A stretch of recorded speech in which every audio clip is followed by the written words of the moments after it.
Random House Audio presents The Secret History of the Mongol Queens, How the Daughters of Genghis Khan Rescued His Empire, by Jack Weatherford. This is Robertson Dean.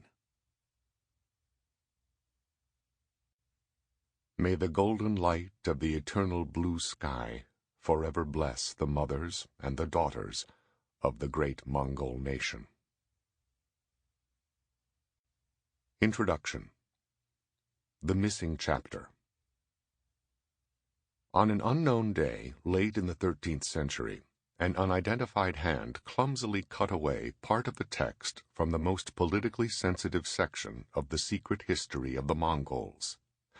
The censored portion recorded words spoken by Genghis Khan in the summer of 1206, at the moment he created the Mongol Empire and gave shape to the government that would dominate the world for the next 150 years. Through oversight or malice, the censor left a single short sentence of the mutilated text that hinted at what had been removed.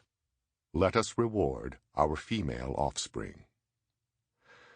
In the preceding section of the text, Genghis Khan bestowed offices, titles, territories, and vassals upon his sons, brothers, and other men, according to their ability and contribution to his rise to power.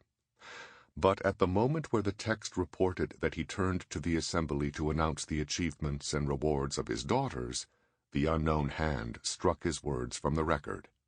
The censor, or possibly a scribe copying the newly altered text, wrote the same short final sentence twice.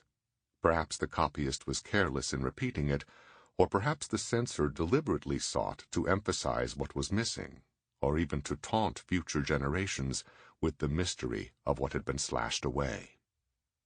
More than a mere history, the document known as the Secret History of the Mongols recorded the words of Genghis Khan throughout his life as he founded the Mongol nation, gave his people their basic laws, organized the administration, and delegated powers.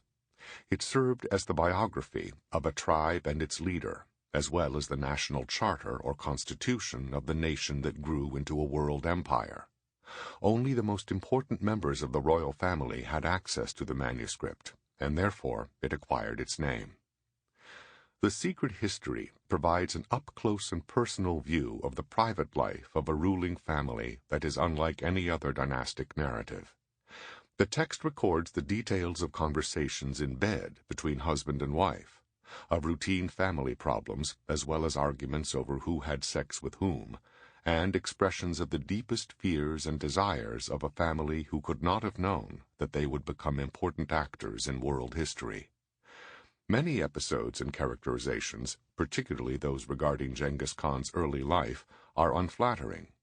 It was not written by sycophantic followers currying favor, but by an anonymous voice dedicated to preserving the true history of one of the world's most remarkable men and the empire he founded. That did not mean that the history was available to just anyone, however. The Mongols operated possibly the most secretive government in history. They preserved few records, and those were written in the Mongolian language, which their conquered subjects were not allowed to learn. While Mongol Khans gave away jewels and treasures with little evidence of covetousness, they locked their documents inside the treasury and kept them closely guarded. As Persian chronicler Rashid al-Din wrote in the 13th century, "From age to age they have kept their true history in Mongolian expression and script, unorganized and disarranged, chapter by chapter, scattered in treasuries, hidden from the gaze of strangers and specialists, and no one was allowed access to learn of it." Both the secrecy of the records and the apparent chaos in which they were kept served the purposes of the rulers. With such an unorganized history, the person who controlled the treasury of documents could pick and choose among the papers and hide or release parts as served some political agenda of the moment. If a leader needed to discredit a rival or find an excuse to punish someone, there was always some piece of incriminating evidence that could be pulled from the treasury. Following the example of Genghis Khan, the early Mongol rulers clearly recognized that knowledge constituted their most potent weapon, and controlling the flow of information served as their organizing principle. Genghis Khan sired 4 self-indulgent sons who proved good at drinking, mediocre in fighting, and poor at everything else. Yet their names live on, despite the damage they did to their father's empire. Although Genghis Khan recognized the superior leadership abilities of his daughters and left them strategically important parts of his empire, today we cannot even be certain how many daughters he had.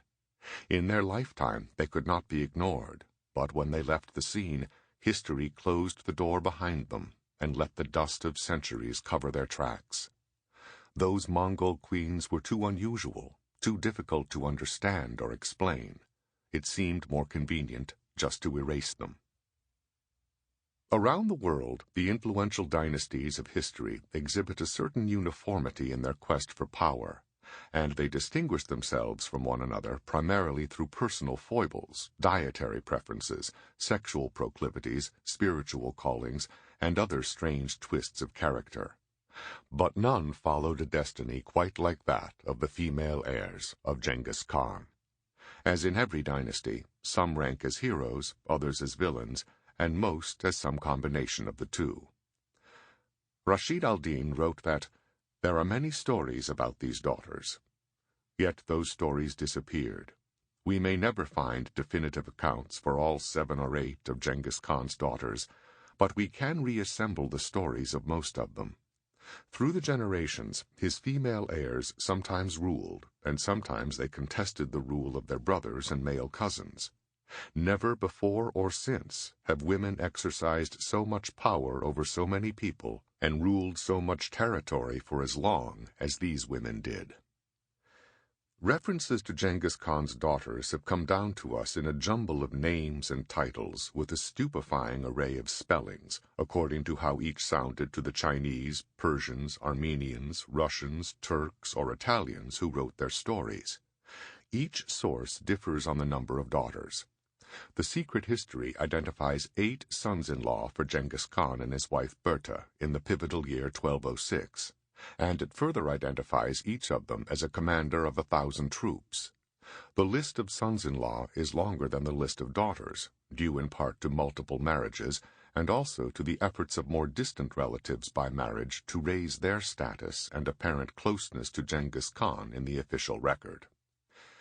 Through the generations, Mongol chroniclers and scholars dropped the names of Genghis Khan's daughters one by one from their accounts.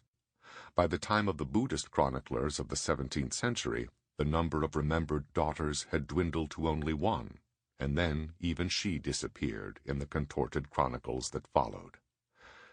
4 became ruling queens of their own countries and commanded large regiments of soldiers. At least 1 became literate, but several supported scholars, schools, and the publication of religious and educational texts. Some had children, while others died without surviving descendants. The youngest, of whom Rashid al-Din wrote, "Genghis Khan loved this one more than any of his other daughters," was treacherously assassinated by her brother soon after their father's death. At court, these noble women wore elaborate headdresses of felt and feathers that rose more than 2 feet above their ears, so they would tower over everyone around them and give themselves a greater luster when they are on horseback. When they could, they raised their children in peace, but when it was necessary, they put on the helmet of war, took up the bow and arrows of battle, and went forth to defend their nation and their families.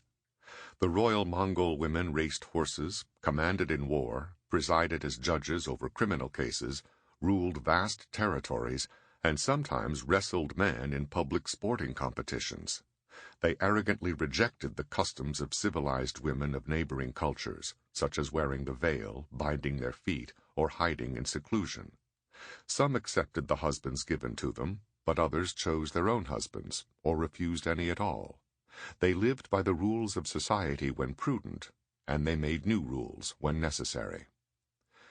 Without Genghis Khan's daughters, there would have been no Mongol Empire.